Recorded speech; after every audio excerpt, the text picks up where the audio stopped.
ଏବେ ମୋର ସବୁ କାମ ଶେଷ, ଖାଇସାରିଲିଣି। ଏବେ କେବ୍ ଆସିବ, ଡ୍ୟୁଟି ଯିବାର ଅଛି। ବାସ୍ ପୁଣି ଥରେ ସକାଳେ ସେମ୍ ଡ୍ୟୁଟି, ମାନେ ସେମ୍ କାମ। ପୁଣି ଥରେ ଡ୍ୟୁଟିରୁ ଆସିବୁ, ଖାଇବୁ, ଶୋଇବୁ, ପୁଣି ଉଠିବୁ, ପୁଣି ଖାଇବୁ, ପୁଣି ଥରେ ଡ୍ୟୁଟି ଯିବୁ। ଏଇଟା ହିଁ ଚାଲିଛି ମୋ ଲାଇଫରେ, ଆଉ କିଛି ନାହିଁ ତାଠୁ ଅଧିକ। ଆଉ ଏବେ ରଜ ଆସିଲାଣି, ଦେଖିବା ସେଥିପାଇଁ କିଛି ଗୋଟେ ପ୍ଲାନିଂ କରିବା।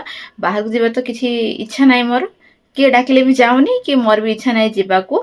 ଆଉ ଖାଲି ବନେଇବା ଟିକେ ଭାବୁଛି, ଟିକେ କାକରା ଫାକରା ବନେଇବା, ଆଉ କ୍ଷୀରି ଫିରି ଟିକେ ତ ହବ ଯାହା ହେଲେ ବି, କାହିଁକି ନା ରଜଟା। ଆଉ ରଜରେ ମୋର ଛୁଟି ନାହିଁ, ରଜରେ ବି ମୋର ଡ୍ୟୁଟି ଅଛି, କାହିଁକି ନା ଓଡ଼ିଶାରେ ନାହିଁ, ମୁଁ ଏବେ ବେଙ୍ଗଲୋରରେ ଅଛି। ଆଉ ବେଙ୍ଗଲୋରରେ ରଜ ମାନେ କେହି ଯେଉଁମାନେ ଓଡ଼ିଆ ଅଛନ୍ତି ସେମାନେ ହିଁ ପାଳନ କରୁଛନ୍ତି, ତା ବ୍ୟତୀତ ଆଉ କେଉଁମାନେ ଜାଣୁନାହାନ୍ତି ଏତେ। ତ ଏଇଠି ମାନେ ଅନ୍ୟ ଅଦର ସାଇଡ଼ରେ ରଜ ମୁଁ ଦେଖିଥିଲି ଇନଷ୍ଟାଗ୍ରାମରେ ବନଉଛନ୍ତି, କିନ୍ତୁ ଏପଟେ କିଛି ହଉନି ଆମର। ମୁଁ ବାସ୍ ସେଦିନ ଆସିବି, ଖାଇବି ଯାହା ଇଚ୍ଛା ଖାଇବି, ଆଉ ତାପରେ କ'ଣ ବୁଲିବିନି ତ, ଆସିକି ଶୋଇବା କଥା। ଆଉ କ'ଣ, ସେଇଟା ହିଁ ଆମର। ଆଉ ରଜ ହଉ, ଦଶହରା ହଉ, ଦୀପାବଳି ହଉ, ଯାହା ହେଉଛି ଗାଁକୁ ଗଲେ ହିଁ ପାଳନ ହେଉଛି। ଏଠି ସେମିତି ମୁଁ କିଛି କରୁନି। ବାସ୍, ଆଉ ଚାଲନ୍ତୁ ଆମେ ପଛେ ଦେଖା ହେବା। ଆଜି ପାଇଁ ଏତିକି, ବାଇ।